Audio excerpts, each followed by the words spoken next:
हम जब भी नजर उठाकर दूर तक फैले आसमान को देखते हैं तो उसके रूप रंग और सितारों की चमक को देखकर दंग रह जाते हैं। और परिंदों को इस खुले आसमान में उड़ान भरता देखकर हम भी उड़ने का अरमान रखने लगते हैं। लेकिन शायद हम ये भूल जाते हैं कि हम तो इससे कहीं ऊपर उस अनंत तक फैले रोमांच से भरे अंतरिक्ष तक अपनी पहुंच बना चुके हैं। अंतरिक्ष जिसका कोई आरंभ और अंत दिखाई नहीं देता, और पृथ्वी से देखने पर ये दूर तक फैला एक कैनवास नजर आता है जिस पर कहीं टिमटिमाते तारे बना दिए गए हैं तो कहीं चांद और सूरज को उकेर दिया गया है। ये अनंत तक फैला अंतरिक्ष भले ही शांत दिखाई देता हो, लेकिन इसमें हर पल हलचल होती रहती है। इसमें निर्माण भी होता है तो प्रलय का सारा सामान भी इसी अंतरिक्ष में समाया है। इस रहस्य और रोमांच से भरे अंतरिक्ष में बहुत सारी गैलेक्सीज मौजूद हैं और हर गैलेक्सी डस्ट, गैस और अरबों तारों से मिलकर बनी है। लेकिन रात के अंधेरे में जो गैलेक्सी दूध जैसी सफेद और चमकदार नजर आती है वही मिल्की वे गैलेक्सी है। इसे देखकर ऐसा लगता है मानो किसी ने अंतरिक्ष में दूध से रास्ता ही बना दिया हो, तभी तो इसे मिल्की वे कहा जाता है।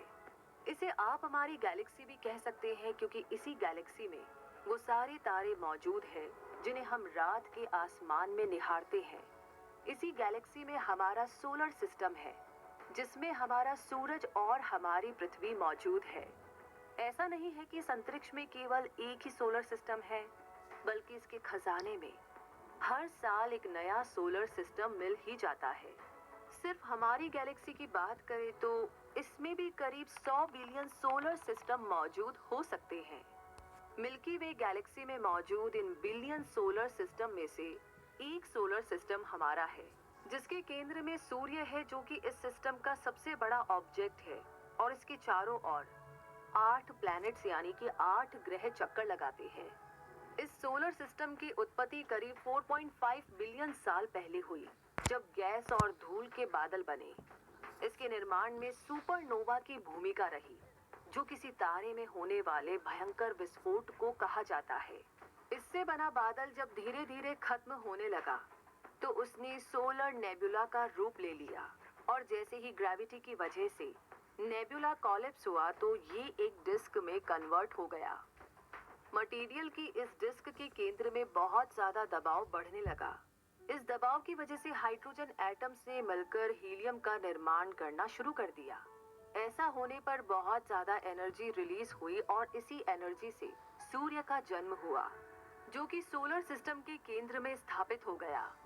उस डिस्क के बाहरी हिस्से में भी मैटर लगातार एक दूसरे से टकराते रहे और उन्होंने आपस में मिलकर dwarf planets, asteroids, moons, comets और मीटियोरॉइड बनाने शुरू कर दिए।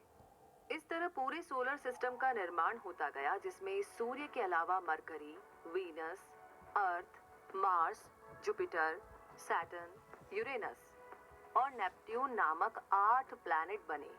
और इन प्लैनेट्स के अलावा प्लूटो जैसे ड्वार्फ प्लैनेट्स, दर्जनों चंद्रमा और मिलियंस एस्ट्रॉइड्स, कॉमेट्स और मीटियोरॉइड भी हमारे सोलर सिस्टम का हिस्सा बन गए। सोलर सिस्टम की उत्पत्ति पर किए गए नए अध्ययन बताते हैं कि मिल्की वे गैलेक्सी और सेजिटेरियस गैलेक्सी के आपस में टकराने से तारों का निर्माण शुरू हुआ, जिसमें बहुत सारी गैस जमा हुई और गैसों के बादल एक साथ आ गए, जिससे सोलर सिस्टम बनने की प्रक्रिया शुरू हुई। सूर्य और 8 प्लैनेट से बने इस सिस्टम को सोलर सिस्टम नाम सूर्य की वजह से मिला, क्योंकि सूर्य इस सोलर सिस्टम का केंद्र है और सूर्य यानी सन को लैटिन में सोइल्स कहा जाता है। इसलिए इसका नाम सोलर रखा गया और सन से रिलेटेड सभी चीजों को सोलर कहा जाने लगा। शायद आपको भी यही लगता हो कि सूर्य अपनी जगह पर स्थिर रहता है और अर्थ सहित सभी प्लैनेट्स इसके चक्कर लगाते हैं, लेकिन असल में सूर्य को भी चक्कर लगाना पड़ता है।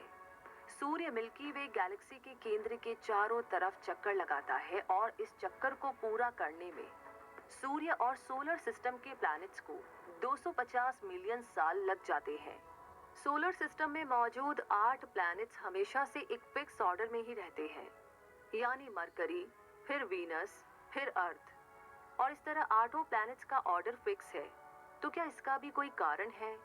हाँ, प्लैनेट्स के इस प्रॉपर ऑर्डर का रीजन उनकी बनावट और सोलर सिस्टम की उत्पत्ति से जुड़ा है। सूरज की गर्मी को सहन करने की क्षमता रॉकी मटेरियल वाले प्लैनेट्स में ही हो सकती है। इसलिए सूरज के नजदीक 4 प्लैनेट्स मरकरी, वीनस, अर्थ और मार्स स्थित है, जो टेरेस्ट्रियल प्लैनेट्स हैं। इनके आकार छोटे हैं और इनकी सरफेस सॉलिड और रॉकी है। जबकि सोलर सिस्टम के आउटर रीजन में आइस, लिक्विड और गैस के प्लैनेट्स मौजूद हैं, जिनमें गैस जाइंट जुपिटर और सैटर्न है और आइस जाइंट यूरेनस और नेपट्यून स्थित है। इन चारों प्लैनेट्स में रिंग सिस्टम मौजूद है। प्लैनेट्स को इनर और आउटर ग्रुप्स में बांटने का काम एस्टेरॉइड बेल्ट करती है, जो मार्स और जुपिटर प्लैनेट्स के बीच में स्थित है। इन सभी प्लैनेट्स का साइज अलग अलग है।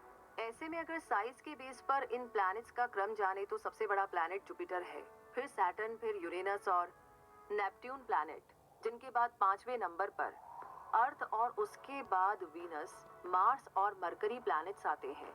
साइज के बेस पर प्लैनेट्स का ये क्रम जान लेने के बाद अब बारी है हमारे सोलर सिस्टम के बारे में करीब से जानने की। इसीलिए सबसे पहले सूर्य से शुरुआत करते हैं।